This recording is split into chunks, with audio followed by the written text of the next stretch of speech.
Hello students. In this video, we are going to study about examples of first order and its results. In the last video, we have studied many results of first order, but today we will discuss examples of first order along with their results. In last video, we have studied about this relation for first order kinetic reactions. जो reaction first order को follow करते हैं उनमें हमने दो results निकाले थे.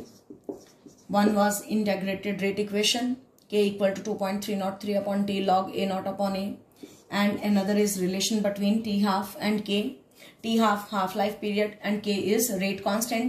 This t is time, any time, and this a naught initial concentration, a is final concentration. Today we are going to discuss some examples of first order. Number one, I am going to talk about special examples, particular examples और उन particular examples के particular results. जैसे कि first आपको example बताने जा रहे हैं thermal decomposition of nitrogen pentoxide. तो nitrogen pentoxide टूटने के बाद देती है नाइट्रोजन डाइऑक्साइड एंड ऑक्सीजन. कभी भी न्यूमेरिकल में ऐसा एग्जाम्पल हो तो इस केस में हमें जो अपना इक्वेशन लगाना है वॉल्यूम की फॉर्म और स्टेटमेंट में वॉल्यूम्स दिए हों तो इसका अपना अलग से ही फॉर्मूला है और वो फॉर्मूला 2.303 अपॉन टी लॉग. यहां तक तो बिल्कुल सेम है. You can see compare it is first order example only. First order follow करने वाली ही एग्जाम्पल्स को हम लेंगे लेकिन पर्टिकुलर उनके अपने अपने फॉर्मूले देंगे. वॉल्यूम की फॉर्म में किसी का कोई फॉर्मूला तो N2O5 अपना जो भी काम करता है वॉल्यूम्स की फॉर्म में करता है. तो हमने यहाँ पे V infinity upon V infinity minus VT लिखा. V infinity is what? Volume at infinite time, whereas VT volume at any time t. Then another example that is hydrolysis of cane sugar. Cane sugar के case में हमने जब भी बात करनी है तो उसके जो एंगल्स की बात करनी है, रोटेशन ऑफ एंगल्स, कितने एंगल पे रोटेट करता है हमने ये देखना है. और जब भी एंगल ऑफ रोटेशन की बात करेंगे तो we will talk about their जो एंगल ऑफ रोटेशन में हम फॉर्मूले में भी रोटेशन से लिखेंगे कैसे. तो मैंने कहा केन शुगर का एग्जाम्पल लेना है. केन शुगर क्या? C12H22O11. इसका हाइड्रोलिसिस करवाया. क्या बनता है? Sucrose and fructose. और फॉर्मूला दोनों का ही, चाहे सुक्रोज है चाहे फ्रक्टोज है, फॉर्मूला इज सेम. बायोमोलिक्यूल्स में भी पढ़ा और वहां पे भी एंगल ऑफ रोटेशन की बात की थी. सुक्रोज टूटा तो एक ग्लूकोज बना, ग्लूकोज. फॉर्मूला दोनों का सेम है, ग्लूकोज और फ्रक्टोज का. और ग्लूकोज का जो एंगल ऑफ रोटेशन है it is equal to 52.5 degree. ये पॉजिटिव का मतलब क्या है? डेक्स्ट्रो रोटेटरी है. whereas fructo is levo rotatory. और इसका अल्फा का वैल्यू किस में होगा? माइनस में होगा, minus 92 degree. Now you can see एक डेक्स्ट्रो रोटेटरी, दूसरा लेवो रोटेटरी. इस केस में न्यूमेरिकल के अंदर आपको एंगल ऑफ रोटेशंस गिवन होंगे. तो रोटेशंस की वैल्यूज को हमने कैसे लिखना है? R in naught minus R infinity upon R T minus R infinity. R naught क्या है? रोटेशन इनिशियल पॉइंट पे. R infinity rotation at infinite time. R T rotation after time T. हालांकि इनके ऊपर न्यूमेरिकल्स बहुत कम आते हैं लेकिन रिलेशन तो आ सकता है 1 मार्क के अंदर, क्योंकि अब 1 मार्क के क्वेश्चंस भी इंक्रीज हो गए. तो इसलिए यहां पर ये ध्यान रखना है कि जब भी केन शुगर के ऊपर क्वेश्चन आए तो हमें रिलेशन रोटेशन की फॉर्म में ही यूज करना है. नाउ यहां पे एक और बात करने जा रहे हैं क्या कि ये केन शुगर की हाइड्रोलिसिस, वाटर जब भी एक्सेस में होगा इसका अमाउंट कांस्टेंट हो जाएगा और रेट सिर्फ एक ही कांस्टेंट टर्म पे डिपेंड करेगा. Such reaction is called pseudo unimolecular reaction. Pseudo unimolecular reactions वो होते हैं जो देखने में बाईमोलिक्यूलर हो लेकिन उनमें जो रेट है it is depending only upon one concentration term. और यहां पर वो वन कॉन्सेंट्रेशन टर्म कौन सी है? Cane sugar. क्यों? क्योंकि वाटर जब भी हाइड्रोलिसिस के लिए यूज किया जाता है ज्यादा अमाउंट के में यूज करते हैं और जो भी कंपोनेंट ज्यादा अमाउंट में यूज करते हैं उसका अमाउंट कांस्टेंट हो जाता है। तो कॉन्सेंट्रेशन उसका कांस्टेंट होने की वजह से rate depends upon only one concentration term. इसे हम क्या बोलते हैं, जो देखने में बाइमॉलिक्यूलर हो पर रेट एक ही के ऊपर डिपेंड करे, such reactions are called pseudo unimolecular reactions. तो इसमें हमने ये वाला फॉर्मूला यूज किया और यहाँ पे हमने साथ ही में स्यूडो यूनिमॉलिक्यूलर रिएक्शंस पढ़े। नाउ नेक्स्ट, अगर आपको थर्ड एग्जाम्पल बताने जा रहे हैं, कभी भी हाइड्रोजन परऑक्साइड की डीकंपोजिशन का रिएक्शन आ जाए जो कि टूट के वाटर और ऑक्सीजन दे रहा है। इस केस में फॉर्मूला फर्स्ट ऑर्डर काइनेटिक ही फॉलो करता है, लेकिन जो हमने फॉर्मूला यूज करना है log V naught upon V T use करना है। V naught volume initial, V T that is volume after time T. तो इसमें हमने क्या पढ़ा कि हमें दो वॉल्यूम चाहिए, इनिशियल और फाइनल वॉल्यूम। यहाँ पे हम कॉन्सेंट्रेशन नहीं वॉल्यूम की टर्म में इसको भी स्टडी करेंगे। देन सूडो यूनिमॉलिक्यूलर रिएक्शन हमने अभी बात किया किसका, सुक्रोज का। इसी तरह एस्टर्स की भी हाइड्रोलिसिस सूडो यूनिमॉलिक्यूलर के अंदर ही आते हैं। तो सूडो यूनिमॉलिक्यूलर का एक एग्जांपल आपने हाइड्रोलिसिस ऑफ सुक्रोज किया और दूसरा एग्जांपल हम बता रहे हैं किसका, एस्टर्स की हाइड्रोलिसिस। एस्टर की हाइड्रोलिसिस एसिडिक मीडियम में करते हैं, एक एसिड बनता है और दूसरा एथेनॉल बनता है। इसमें भी वाटर का अमाउंट कांस्टेंट हो जाता है क्योंकि वाटर को एक्सेस में लेते हैं और यहाँ पे एस्टर जो है सिर्फ उसी के ऊपर रेट डिपेंड करता है। और इस केस में, स्पेशल केस में, इसी के का फॉर्मूला क्या हो जाएगा, इसमें हम के का रिलेशन क्या लिखेंगे, के इक्वल टू 2.303 अपॉन टी, सारा बिल्कुल वैसा ही जैसे अभी लिखा, log V infinity minus V in naught और divided by V infinity minus V T. V infinity volume at infinite time, V naught initial volume और वी टी फाइनल वॉल्यूम। ये कुछ एग्जाम्पल्स आपको मैंने बताई, 4 एग्जाम्पल्स, जिसमें सारे के सारे क्या फॉलो कर रहे हैं, फर्स्ट ऑर्डर काइनेटिक, लेकिन सब में जो के का फॉर्मूला है उसमें लॉग के आगे हम वॉल्यूम्स को चेंज कर करके लिख रहे हैं, किसी के लिए कुछ किसी के लिए कुछ, और हर एक के लिए क्या पर्टिकुलर रिलेशन ही आपको लिखना है। Now I said in the objective के हमने कुछ रिजल्ट्स भी पढ़ने हैं। 2 रिजल्ट्स जो मेन इंपॉर्टेंट है हम ऑलरेडी लिख चुके हैं, अब 2 रिजल्ट उसके साथ और लिखने जा रहे हैं। Now we will talk about some results, more results of first order kinetics. जो reaction first order kinetics follow करते हैं, एक रिजल्ट ऑलरेडी हमने पढ़ा के रेट कांस्टेंट और कॉन्सेंट्रेशन के बीच में, that is K equal to 2.303 upon T log A naught upon A. ये सारे फॉर्मूले न्यूमेरिकल्स में यूज होंगे और इसी के न्यूमेरिकल्स हमारे सिलेबस में हैं। Only this is the part for numericals, so concentrate completely. Now second formula T half is equal to 0.693 upon K. Third formula I am repeating again, rate is directly proportional to concentration raised to power n, where n is order of reaction. अगर हमारे पास 2 reactions हैं, उनके 2 rates हैं, तो R1 upon R2 is equal to C1 upon C2 raised to power n. तो अगर हमें rate पता है तो और concentrations पता है, हम order आराम से निकाल सकते हैं। अभी हम कुछ numericals करेंगे, आपको उसमें और भी clear हो जाएंगे how to apply these formulae. Then amount of substance left after n half lives, अगर 2 हाफ लाइव्स हैं, 3 हाफ लाइव्स हैं और यहाँ पे n हाफ लाइव्स हैं, यहाँ पे ऊपर हमने n ऑर्डर पढ़ा है, इसको इसके साथ मिक्स नहीं करना है। n half lives is equal to कितना अमाउंट बच जाता है कुछ हाफ लाइव्स के बाद, उसका फॉर्मूला है a naught upon 2 raise to power n, where n is the number of half lives. 2 half lives हैं सपोज, तो 2 का पावर 2 आ जाएगा। Then t half is inversely proportional to a naught initial concentration raised to power n minus 1, और यहाँ पे जो n है वो ऑर्डर ही है। देन अगर हम ग्राफ्स की बात करें और यहाँ पे 0 ऑर्डर की बात करें तो ये 0 माइनस 1 और ये t हाफ क्या हो गया, directly proportional to a naught, क्योंकि ये ऊपर चला गया। t हाफ क्या बन गया, directly proportional to a naught, और इक्वल टू लगाएंगे तो k इंटू a नॉट, और t हाफ और a नॉट में जो ग्राफ बनाया वो डायरेक्टली प्रोपोर्शनल वाला बन जाएगा और स्लोप क्या आ जाएगी, k आ जाएगी। दिस इज फॉर 0 ऑर्डर, और ये ही सेकेंड ऑर्डर के लिए भी है, क्योंकि सेकेंड ऑर्डर में यहाँ पर क्या होगा 2 माइनस 1। तो यहाँ पे जो हमारे पास स्लोप है, अगर मैं इसको डायरेक्टली प्रोपोर्शनल, ये 0 के अंदर है, अगर हम सेकेंड ऑर्डर के अंदर बात करेंगे फिर वहां पे स्लोप माइनस के आएगी, क्योंकि यहाँ पे 2 माइनस 1 तो a की पावर a नॉट की पावर 1 होएगी, तो t half will be inversely proportional to. तो उसका ग्राफ जो सेकेंड ऑर्डर के लिए या तो हम इस तरीके से बनाएंगे और स्लोप का वैल्यू माइनस के लिखेंगे। फर्स्ट ऑर्डर के लिए t हाफ और 1 माइनस 1 0, मतलब कॉन्सेंट्रेशन के ऊपर डिपेंड ही नहीं कर रहा, तो जब डिपेंड नहीं कर रहा तो ग्राफ हमेशा क्या बनेगा, parallel line to the X axis. ये है कुछ ग्राफ्स टी हाफ और कॉन्सेंट्रेशन के बीच में।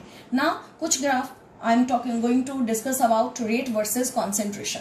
तो रेट वर्सेस कॉन्सेंट्रेशन के ग्राफ्स क्या हैं? यहाँ दो ग्राफ आपको नजर आ रहे हैं। First graph is between rate and concentration for zero order. जब जीरो ऑर्डर की बात करते हैं, रेट कॉन्सेंट्रेशन के ऊपर डिपेंड नहीं करता, इसलिए क्योंकि रेट का फॉर्मूला क्या हो जाता है, K इंटू सी की पावर कॉन्सेंट्रेशन की पावर 0, और कॉन्सेंट्रेशन के ऊपर डिपेंड नहीं कर रहा तो रेट सिर्फ K के इक्वल हो जाता है। और यहाँ पे स्ट्रेट लाइन, हमारी जो हॉरिजॉन्टल लाइन है टू द कॉन्सेंट्रेशन एक्सेस ऐसे बन गई।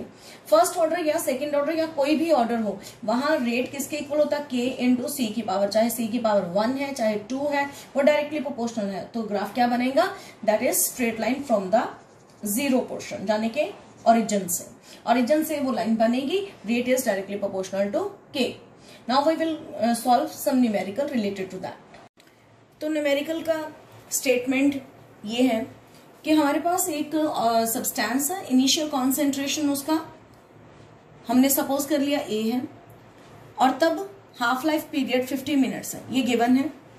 देन आफ्टर सम टाइम उसका इनिशियल कॉन्सेंट्रेशन रिड्यूस हो जाता है हाफ पर। अगर हाफ हो गया इट मीन्स पहले A था और अब A/2 हो गया, और तब टाइम हुआ 25 मिनट्स। जब उसने खुद ही कह दिया कि वो हाफ हो गया, इट मीन्स ये क्या गिवन है, T हाफ 25 मिनट्स इस कॉन्सेंट्रेशन पे। ये कंडीशन 1, ये कंडीशन 1, और ये T हाफ सेकेंड कंडीशन का, ये A0 सेकेंड कंडीशन का। अब आपको निकालना है ऑर्डर ऑफ रिएक्शन। अभी हमने रिलेशन लिखा है, T half is inversely proportional to A0 raise to power n-1, where n is order of the reaction.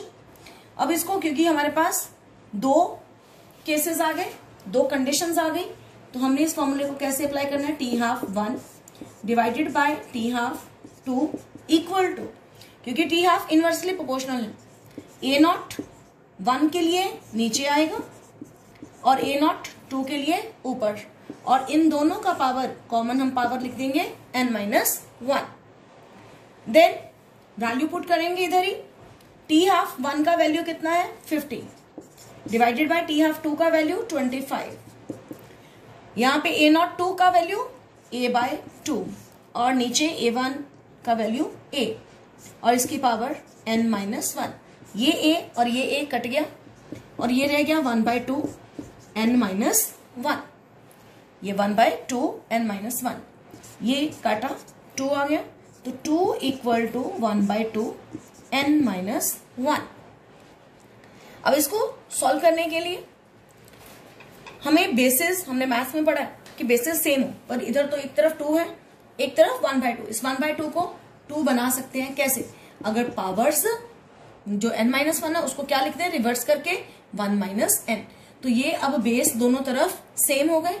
इस 2 की पावर कितनी है, 1, तो 1 will be equal to 1 - n, और n को इधर ले आए और ये वाला 1 उधर ले जाए, तो 1 - 1 0, तो n क्या आ गया, 0। It means given reaction follows zero order reaction.